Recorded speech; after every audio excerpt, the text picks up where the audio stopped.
हैं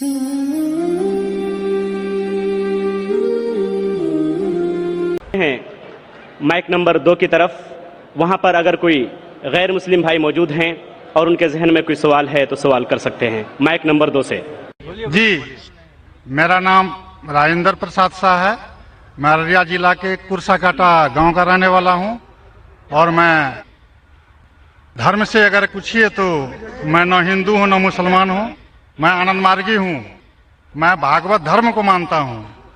इसलिए आजन मेरे मन में एक शंका है, जहां गीता कहती है धर्मस्य स्थापनार्थाय संभवामि जुगे जुगे, और मुसलमानों से सुनता हूं तो मोहम्मद इज द लास्ट पैगंबर। मेरा शक है कि परमात्मा अल्लाह की सृष्टि इनफिनाइट वेव्स में चल रहे हैं, तो इनफिनाइट समस्याएं आगे आएंगी। तो हुआ मोहम्मद द लास्ट पैगंबर। अगर ये सही है तो गीता का यह, कृष्ण का यह घोषणा संभवामि जुगे जुगे क्या गलत है? भाई साहब ने एक अच्छा सवाल पूछा है। उन्होंने हवाले था भगवत गीता का, जिसमें कृष्ण कहते हैं, उन्होंने कहा संस्कृत में तर्जुमा नहीं किया। श्री कृष्ण कहते हैं कि जब भी इस धरती पे जुल्म होगा तो उस वक्त भगवान एक पैगंबर को भेजेंगे और हर दौर में एक पैगंबर आएगा। संभवान योगी होगे, हर युग में आएगा। तो भाई का सवाल है, क्या कृष्ण गलत है? आप मुसलमान क्यों कहते हैं कि मोहम्मद सल्लल्लाहु अलैहि वसल्लम आखिरी पैगंबर है?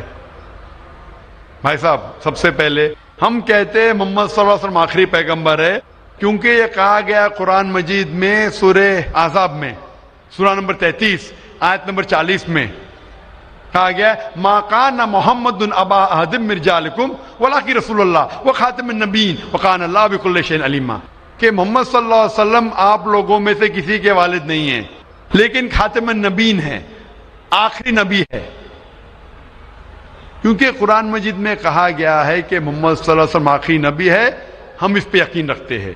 जहां तक कि आपने कहा श्री कृष्ण, मैं श्री कृष्ण की बात को मानता हूं कि जब भी इस धरती पे गलत काम होंगे उस वक्त खुदा एक पैगंबर को भेजते हैं और हर दौर में एक पैगंबर भेजेंगे। बिल्कुल गलत नहीं है, आपको समझने में गलती हुई। क्योंकि जब आप पढ़ेंगे भगवत गीता, भगवत गीता को कहा गया है कि ये वेद का निचोड़ है, it is the nectar of the Veda, Veda का निचोड़ है। और जब आगे आप पढ़ेंगे, लिखा हुआ कल की पुराना में, कल की पुराना में लिखा है, कल की पुराना चैप्टर नंबर 2 श्लोक नंबर 5, 7, 11, 15 में लिखा है कि एक कल की अवतार आएंगे जो कल युग में आएंगे और कल युग आखिरी युग होगा, और ये कल की अवतार लोगों को सही रास्ता दिखाएंगे। और ये कल की अवतार के वालिद का नाम है विष्णु यास, मतलब भगवान का नौकर, अरबी में अब्दुल्ला, जो नाम थे मोहम्मद सल्लल्लाहु अलैहि वसल्लम के वालिद का। उनके वालिदा का नाम होगा सुमति, सुमति मतलब अमन, शांति। अरबी में होगा आमिना, जो नाम था मोहम्मद सल्लल्लाहु अलैहि वसल्लम के वालिदा का नाम। वो पैदा होंगे अमन के शहर में जो है मक्का। वो पैदा होंगे ऐसे खानदान में जो उस शहर के चीफ होंगे। हम जानते हैं मोहम्मद सल्लल्लाहु अलैहि वसल्लम कुरैश खानदान में पैदा हुए। उनके 4 करीब दोस्त होंगे। हम जानते हो 4 खुलफा राशिदीन हैं, हजरत अबू बकर, हजरत उमर, हजरत उस्मान, हजरत अली रज़ियल्लाहु अन्हु। अल्लाह सुब्हानहू व तआला की रहमत सब पे हो। उनको सबसे पहली वही मिलेंगी एक गार में, एक केव में। हम जानते हैं मोहम्मद सल्लल्लाहु अलैहि वसल्लम को सबसे पहले वही मिली गारे हिला में। उनको रात के वक्त सबसे पहले वही आएंगी। वो he will migrate northwards and come back. और मोहम्मद सल्लल्लाहु अलैहि वसल्लम मदीना में हिजरत की और फिर से वापस मक्का लौटे।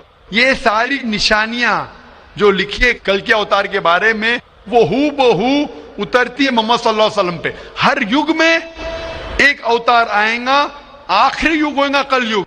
ये कल युग है भाई साहब, ये कल युग है।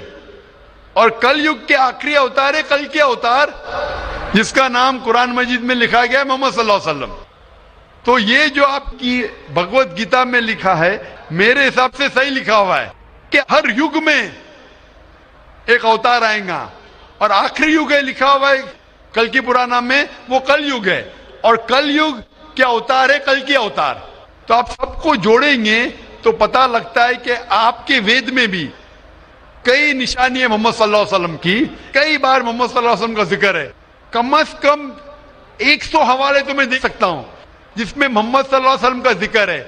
अगर आप पढ़ेंगे भविष्य पुराना पर्व 3 खंड 3 अध्याय 3 श्लोका 5 से 8, उसमें कहा गया है कि मोहम्मद सल्लल्लाहु अलैहि वसल्लम आएंगे और वो एक फॉरेनर रहेंगे और वो डेजर्ट से आएंगे। लिखा है भविष्य पुराना में पर्व 3 खंड 3 अध्याय 3 श्लोका 10 से 27 में मोहम्मद सल्लल्लाहु अलैहि वसल्लम का जिक्र है। अगर आप पढ़ेंगे कुंटप सुक्तास अथर्ववेद किताब नंबर 20 चैप्टर नंबर 127 श्लोक नंबर 1 से 14, उसमें मोहम्मद सल्लल्लाहु अलैहि वसल्लम का जिक्र है। मोहम्मद सल्लल्लाहु अलैहि वसल्लम का जिक्र कई जगह वेद के अंदर है, कई जगह पुराना में है। तो अगर आप भगवत गीता को लेते हैं, पुराना को लेते, कल की पुराना को लेते और एक मानते हैं, तो सारे ये श्लोका कह रहे हैं कि आखिरी पैगंबर आने वाले मोहम्मद सल्लल्लाहु अलैहि वसल्लम है और हमें मोहम्मद सल्लल्लाहु अलैहि वसल्लम मानना चाहिए। भाई साहब जी भगवत गीता मानते हैं आप? देखिए, मैं मानता किसी को नहीं हूँ। मैं तर्क के बौद्धिक स्तर पर जो मेरा लॉजिक एक्सेप्ट करता है उसी को मैं मानता हूँ। लेकिन आपने भगवत गीता का हवाला दिए क्या? नहीं, मानना का मतलब वो आंख बंद कर मानना, मैं आंख खोल कर मानता हूँ। तो आंख खोल के आप मानते क्या नहीं भगवत गीता को? बिल्कुल मानता हूँ। जो तो मानने भगवत गीता में लिखा है जो आने वाले आखिरी अवतार, जो पुराण कल की पुराना में लिखा हुआ है कल के अवतार, उसमें मानते हैं आप? ये पुराण की बात नहीं कर सकूंगा क्योंकि कुरान की बात नहीं, पुराना कल की पुराना पुराण में मैं कर रहा हूँ क्योंकि पुराण हाँ। पुराण के बारे में पुराणकार का जो कहना है कि अष्टादश व्यासस वचनम दुए पापाय पर पीड़नम पुण्याय पर हितनम। इसी तरह का है कि 18 पुराण का उद्देश्य है कि दूसरे को कष्ट देना पाप है और दूसरे का भलाई करना पुण्य है। मैंने कब बोला कि दूसरे को कष्ट दो और दूसरे के भलाई मत करो? मैं कह रहा हूँ इस आधार पर मैं कुरान में लिखे लगा दूसरे को कष्ट दो, कुरान में भी लिखे दूसरे को कष्ट मत दो, कुरान में भी लिखे दूसरे की मदद करो। तो इसके ऊपर बहस नहीं हो रही है, बहस हो रही है कल की पुराना पे, कल के अवतार पे। आप आखिरी पैगंबर में मानते हैं कि नहीं, ये मैं पूछ रहा हूँ। मुझे कल की पुराण का अध्ययन नहीं है, कल की पुराण का अध्ययन नहीं है डॉक्टर साहब, मुझे कल की पुराण का अध्ययन नहीं है। तो आप अगर बुद्धि के ऊपर आप मानते हैं तो मेरी ये आपसे इल्तिजा रहेंगी कि कल की पुराना पढ़ो और ये जांच पड़ताल करो कि कल के अवतार कौन है और कल के अवतार की तहकीक करो। आप इंशाअल्लाह मोहम्मद सल्लल्लाहु अलैहि वसल्लम में मानेंगे। तो मेरी आपसे इल्तिजा है कि आप इस पे तहकीक करो कि आखिरी अवतार कौन है और इंशाअल्लाह आपको हिदायत देंगे अल्लाह ताला।